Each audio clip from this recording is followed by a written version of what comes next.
അപ്പോളേ നമ്മളെ മുനിസിപ്പാലിറ്റി ഓടകളൊക്കെ നന്നാക്കി തുടങ്ങുകയാണ്.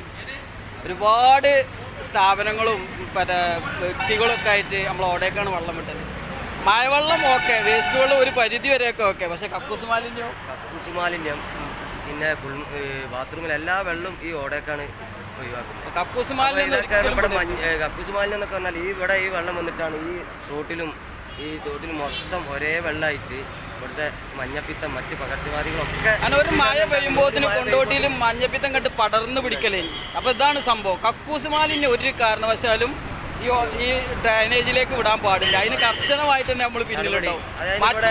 ഈ മുനിസിപ്പാലിറ്റിയിലെ ഓഫീസർമാരും എല്ലാവരും സപ്പോർട്ടുണ്ട്. നല്ല ഇതാണ് നിലപാടുകളാണ്. അപ്പോൾ കുറച്ച് വീഡിയോസ് കാണിച്ചു കേട്ടോ. അപ്പോൾ ബാത്റൂമിലേക്ക് വിട്ടത് ഒരു അപ്പാർട്ട്മെന്റിൽ നിന്ന് ഡയറക്റ്റ് ക്ലോസറ്റിൽ വെള്ളം ഒഴിച്ചിട്ട് ഡ്രൈനേജിലേക്ക് വരുന്നത് ഇപ്പോൾ കാണിച്ചു തരാം.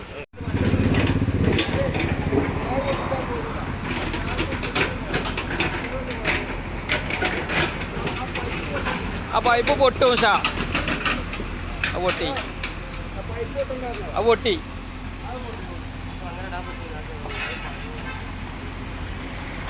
ഇങ്ങനെ പിന്നെ കൊണ്ടോട്ടിയിൽ മഴക്കാലം വരുമ്പോൾ മഞ്ഞപ്പിത്തം പടർന്നു പിടിക്കുക. അതുകൊണ്ടില്ലേ കക്കൂസിലെ വേസ്റ്റ് വെള്ളമാണ് ഈ വരുന്ന ഓടേക്ക്. ഇതാണ് അവസ്ഥ. കക്കൂസിലെ വേസ്റ്റ് വെള്ളം ഡ്രൈനേജിക്ക് തള്ളണവർക്ക് എന്തായാലും ഓല ഇതിൽ നടപടി എടുക്കണം. മഴവെള്ളം ഒക്കെ പിന്നെ സ്വാഭാവികമാണ് ഓടേക്ക് തള്ളണം. അപ്പാർട്ട്മെൻറ്റിൽ നിന്ന് വിട്ടതാ അത്. അപ്പം എത്രങ്ങാനും ബാത്റൂം ഒരേ സമയം യൂസ് ചെയ്യുന്നുണ്ടാവുമായിരുന്നു.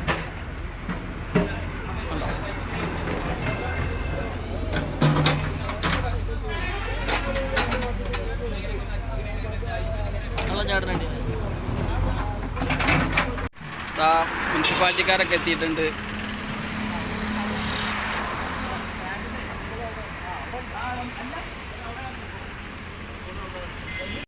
നേരത്തെ യൂറോപ്പിലാണ്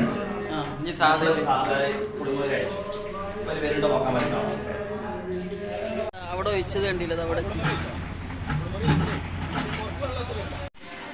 അടുത്ത പരീക്ഷണം നേരത്തെ നമ്മളെ അടിയിൽ യൂറോപ്പിലേക്ക് ചോദിക്കുകയാണ്. അവിടെ നോക്കാൻ പറഞ്ഞോ. ഓക്കെ.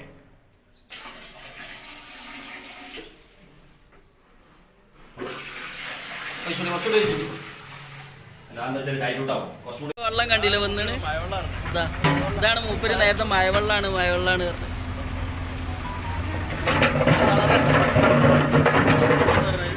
ഈ ജന്മം മഞ്ഞപ്പിത്തം കൊണ്ടുപോട്ടിന്ന് മാറില്ല. ഇതണ്ടില്ലേ വേറൊരു പൈപ്പ്.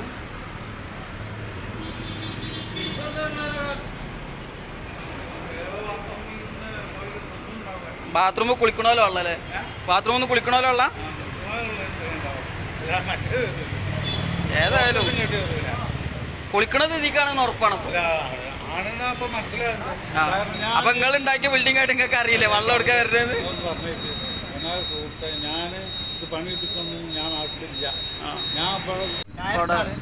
യൂറോപ്യൻ ക്ലോസറ്റിൽ വെച്ചില്ലേ ഡയറക്റ്റ് ഇവിടെ എത്തി. ഇതാണ് അവസ്ഥ. കൊണ്ടോട്ടിക്കാർക്ക് 10 ജന്മം ജനിച്ചാലും മഞ്ഞപ്പിത്തം മാറില്ല മക്കളെ.